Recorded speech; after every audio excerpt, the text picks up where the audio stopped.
Hello and welcome. You're watching Vision Plus.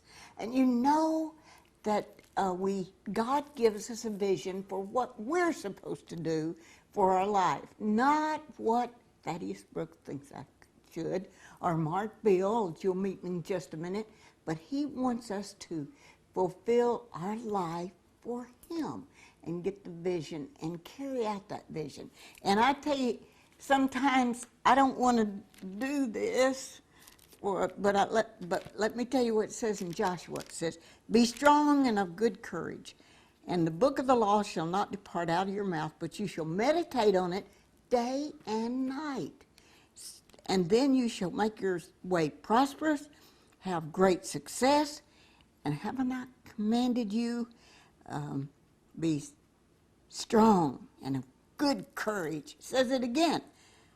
"Be not frightened or dismayed, for the Lord your God is with you wherever you go." So we've got to remember that we are living for his good pleasure.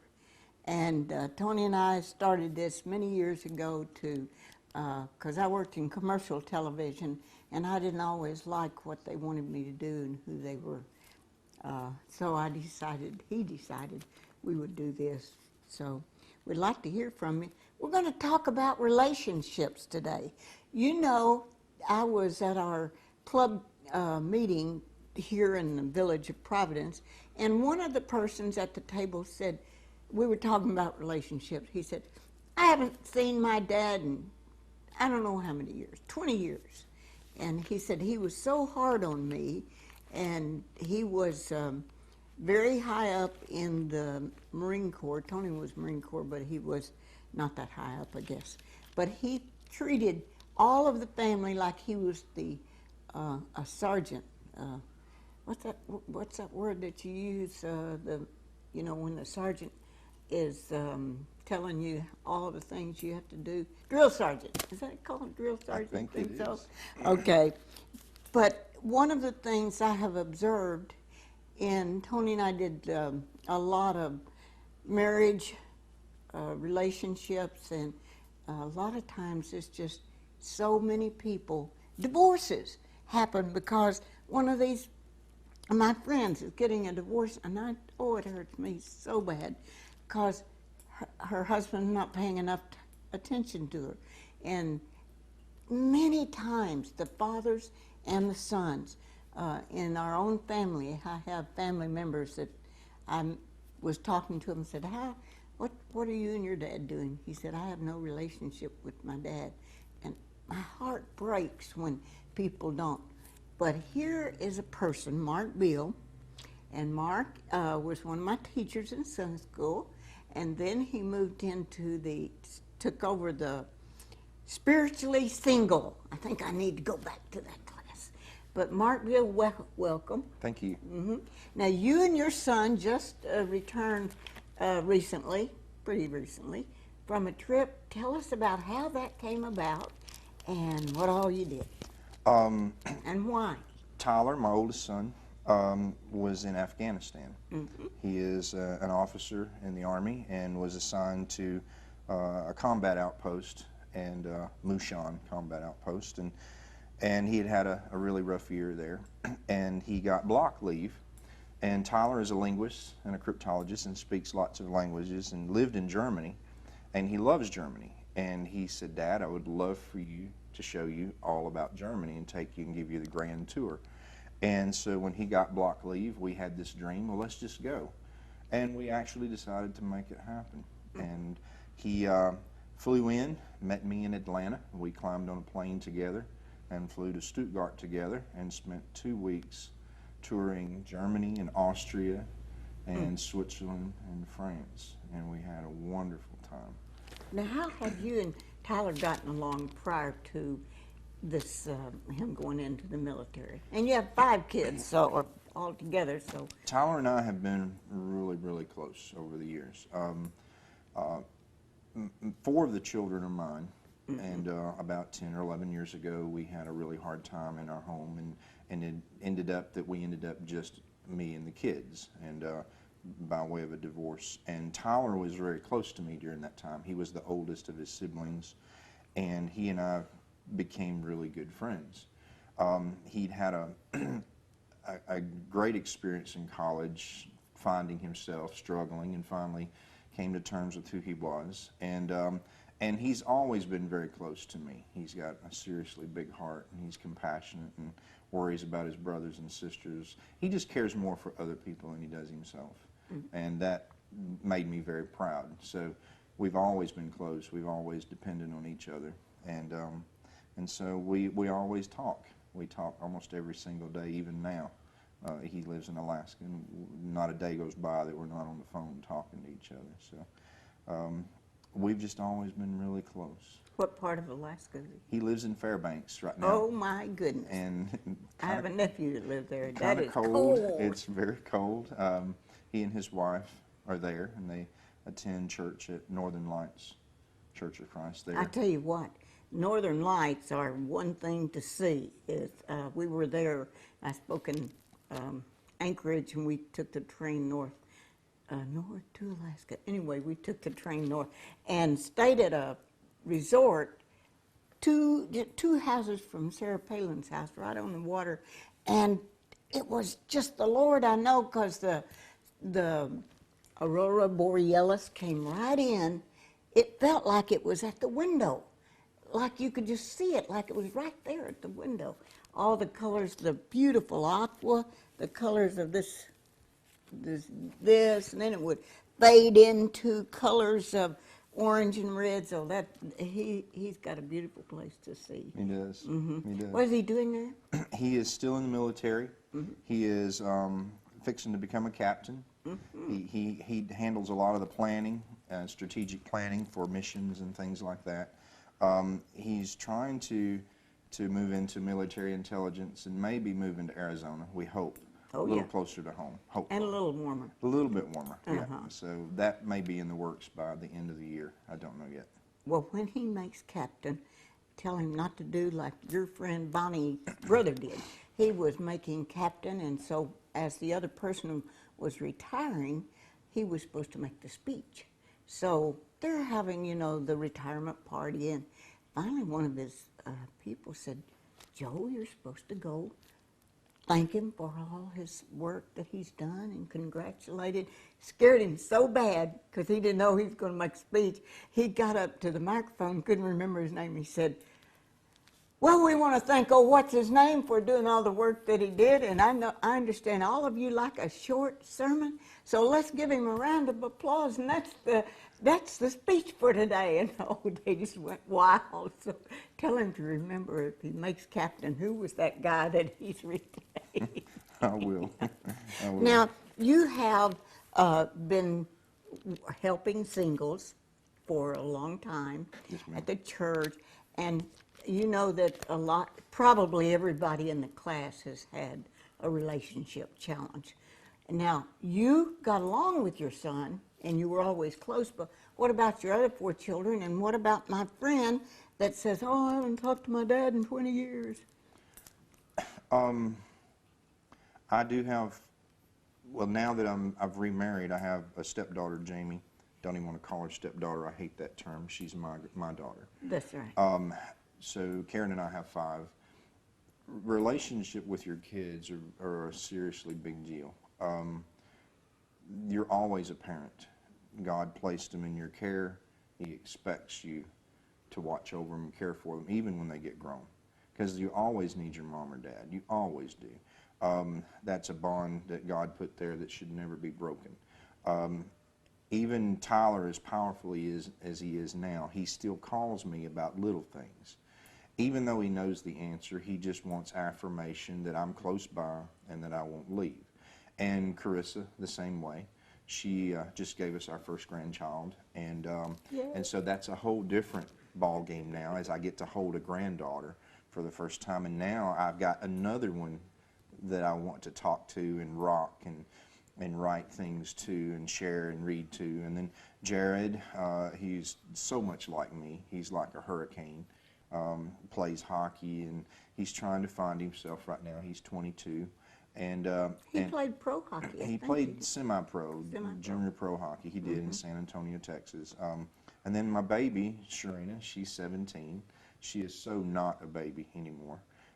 You know, she's finishing up her first year of college, has a full-time job. At 17. At 17.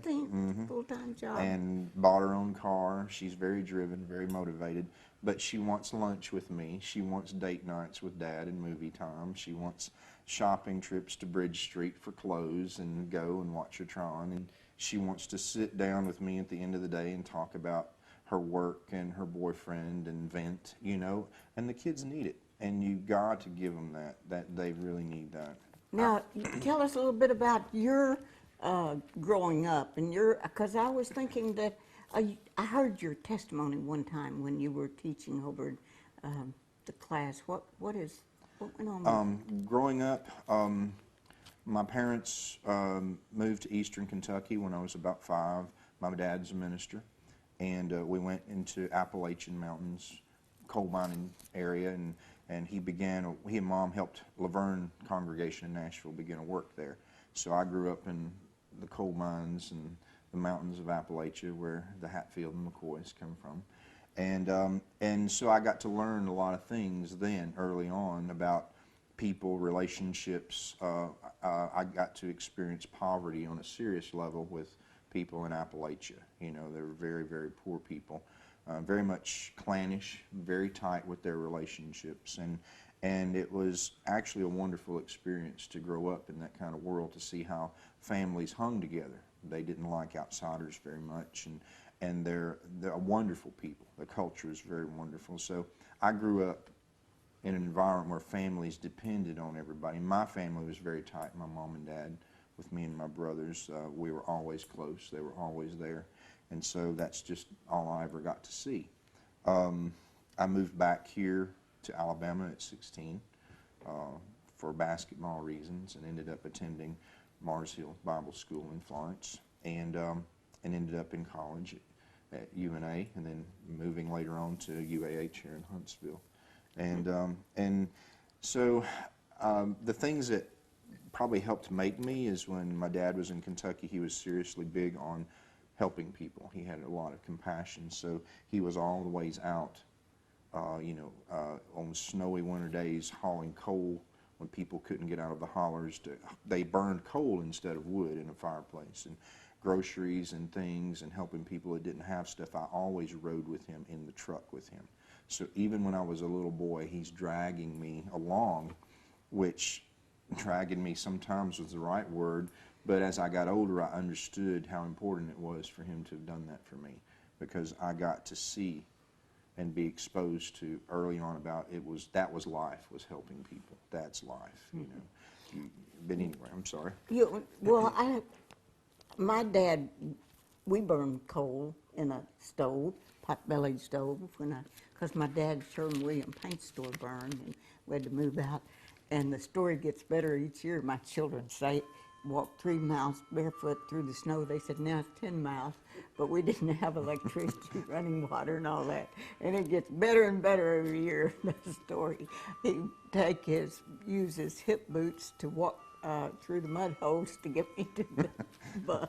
Yeah. But now, another thing that I remember about your testimony is you don't use banks. And you want to tell us a little bit about how that came along? That's kind of private. Wow, Okay. You don't mind probing, do you? Well, so far, Let me just, I guess if you want truth, then that's what you're looking for. That's fine. I went through a hard time in the last part of the 90s. I hurt myself tremendously and hurt my back really bad and broke it and had to have surgery. Whoa. I went through a terrible bankruptcy at the time. I learned a lot of things. We've been through bankruptcy. I've learned a lot of things. I started a small business which got very big and made a lot of money, and money does things to you, and a lot of times not the right things to you. And God was fortunate. I'd like to find out. God was fortunate enough to, instead of to try to take me for my stupidity, he just decided to maybe hurt me and wake me up. Oh, boy. So I got a really wonderful chance to lose everything I had, Oh, and for him to educate me about a better way to live with life.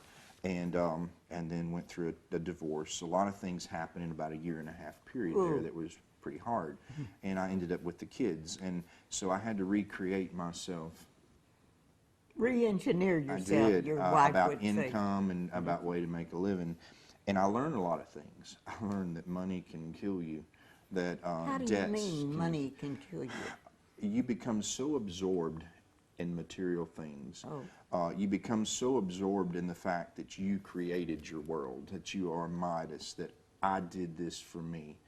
And you can slowly become fooled into thinking that you created your own, your own castle, your own dynasty, that I'm the one who made this empire. And that's so not true. And what I learned is that debts and owing money and banks and things, those are really in a lot of ways kind of worldly things. And I know a lot of people don't take that view. But what I did learn is I don't want to use those methods for my money anymore. And I really don't want the money. If you put it in my hands, I'm just going to give it away because I don't like that period of time left such a stink with me about the way it feels. It left such a bad taste in my mouth. I'd rather just give it away. I'd rather find somebody who needs it, somebody who could use it, because it's not my money. And I had to learn that. It's not mine. God put it in my hands for me to use the right kind of way, and it's His. And so I had to figure out the hard way that it wasn't mine. And now I'm determined I don't want it anymore. I'm okay if I make it. I'm okay if I get it, and that just gives me opportunities to do things with it. So that's the way I look at it now. How's Karen handled that and the 5 children? That's been a little tough because He is a NASA engineer. My approach to life is very different. I don't have credit cards. I don't use banks. I don't have a checking account. I don't have a retirement or a 401k. I have no savings. I don't even try. I know without a doubt that God will take care of tomorrow, and I'm not scared of that. That's a little different for Karen. She married me. She walked into this and said, oh, my goodness, I don't know if I can handle this or not, because, she grew up in a different kind of environment, and that's okay, because we're both learning from each other. How in the world did you two meet and get married? We met on a basketball court, Okay. actually. We attended church at the same place, and we're in a single parenting program, but we basically met on a basketball court.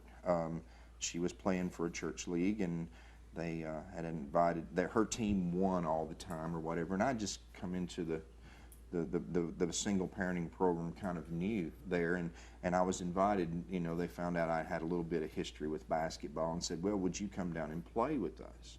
And I said, sure. Said, well, we've got this team that can't be stopped kind of thing, and they've got this Hall of Fame woman basketball player down here that's just raking everybody. And I said, she's just a girl, it's just a girl. Come on. So we went down there, and I walked onto the court, and we spanked them seriously bad. Oh. And she left pretty upset with the whole situation. Really? I think she had a dislocated thumb. I think she had bruises all over her body, and she quit in the middle of the game and said, I've had enough. I don't want this anymore. Really? And so she didn't want to talk to me. And I watched her for a while and decided She's calling you now. She was a really sweet girl, and so I waited 3 or 4 months and decided that she might be worth the effort to pursue. And we did. And she's never forgotten that basketball game and uses it on occasion to remind me how ugly I can be. But, I just told her, I said, listen, this is my house. It's my court. If you come to my house to play on my court, I will win. And I'm sorry, I don't take prisoners. So she had to learn early on that I was pretty vicious. Type A personality. We're 2 alphas in the same house. Yes, we no. are. And the kids. Well, you seem to get along so well. It's weird, the dynamics. It's weird. 2 alphas typically can't survive together. But we have, for some reason, we give way to each other. For some reason. I don't know if it's the chemistry thing, or we both understand where the other one has come from, and we're able to see deep inside at the value of the other one. But we give way. And of course, with blending 2 houses, 2 homes into you know, two sets of kids. There are some dynamics issues there, and we've worked hard to get through those, you know. What are some of the dynamics that you've had to work Early through? on, our kids loved us. You know, my kids loved her, and Jamie and I finally got to be friends and that kind of thing. But once you come under the same roof, she's not my mother. You're not my real mother. You can't tell me what to do. You know, I don't have to listen to you. You know, there's lots of stuff, and How do you work through the blended family? What are the words love, you use? love, and patience. What do you say when they say, "You're not my daddy"? You're right. I'm not, Okay. but I love you. I'm here. I'm here for the long haul. I will not leave you. I'm not going to push you. I will give you your space to sort it out. I'm not trying to be your dad. I'm not trying to be anything more than someone who cares about you. And as long as you keep coming at a child with, "You're right, I'm not. I'm going to love you. Even if you don't love me, I'm going to love you." Sooner or later, they wear down. Because what happens is consistency and trust really matter. Consistent, always there, and sooner or later the trust comes into play. And don't just pick and choose. You've got to be consistent on every situation. And when my kids would come at Karen, I would tell her, you know, I'm not going to defend you here. You need to defend yourself. You need to stand your ground with them, because if you do, then they will learn to respect you. If I defend you every single time, then they're not going to learn to respect you. Stand up to them, get in their face, tell them you love them, and tell them you're not going anywhere, and you're not going to be run off. And that's the thing. They have to see that you're not going to run off. And I think that's the bottom line when they push, both sets push you. You know, they've been abandoned once before. They're really pushing to see if you've got what it takes to stay, if you're the one that can take it this time and stay. And I think they're really trying to test you. And they are terrified. They're scared. They're scared. You know, the worst thing you can do to a child is take away their stability, their home stability. You know, if dad gets scared, you know, kids are fine in a house as long as dad's riding high and dad's strong and dad's stable. Kids are fine. Now they'll make their mistakes, but you let a parent become unstable, and a parent becomes scared, and a parent really not know which way is up, and the whole house goes nuts. They Do you can't have handle any that. suggestions for my friend that he said that he and his dad have not talked? Have you had any of your people Go find him. go find him? Doesn't matter. If you haven't had a history with him, then stop worrying about the fact you haven't had a history. Go create a history. Just go to him, find him, and sit down and say, "Hey, let's put it on the table. You're my dad. I miss you." You know, I think the best things you can do for relationships is to be honest and vulnerable. Allow yourself to be vulnerable. Allow people to see that you be open enough to put your stuff on the table and say, "Dad, I haven't been a good son. Dad, this is not what we were meant to be." And don't approach him with the things he's done wrong. Don't even go there. "Dad, I don't want the years we've had to continue. I want something better with me and you." And just go tell him. I mean, every day he misses is a day lost. You know? Do you think you could help a girl that hasn't seen her mother in years and doesn't have a relationship? Go to her. It's that simple. Stop wallowing in it. Stop sitting here fretting over it. Do something about it. I mean, I run into people all day long. They're in tears and they're hurting. My life has been, I said, get up. Stop. And go change it. If you don't like the conditions you're under, then change them. You don't have to stay there. Well, Mark Beal, we started out with you and your son traveling together and him showing you Germany. I love Germany. In fact, the lady that was by me last night was from Stuttgart and that's moved here into this community because her husband worked with NASA. So they're here. But I would like to ask you if you have some relationship challenges. I do believe with all my heart that Mark Bill would be happy to talk to you and happy to that he and Karen could show you how a blended family can be. And it's not easy. We have a blended family, and Thaddeus has, I hardly know anyone that doesn't have a blended family. And it's, we wish we could erase what went on before, but we can't. We have to go with starting today. And I think that what has helped me and my daughter and my son, our one daughter got killed. She was a Russian interpreter, some of you know. But I think that one of the things is that we do exactly what Mark has said. Be honest, be strong, and be stable. I like that. And you cannot do that, I don't think, without the Lord Jesus Christ as your Savior, and that He died for you and for me. And I would like to ask you if you want to call us and talk to us about you giving your life to the Lord or rededicating your life to the Lord, because most of the people that watch this program already are Christians. But sometimes I get a call and they're just telling me how wonderful it is. So, Mark Beal, thank you very much for sharing your. I really enjoyed it. Anything that you can say that would help in the last minute of the time? Relationship. What you just touched on, nothing can be accomplished without a really strong faith and belief in God. Nothing. Everything is possible.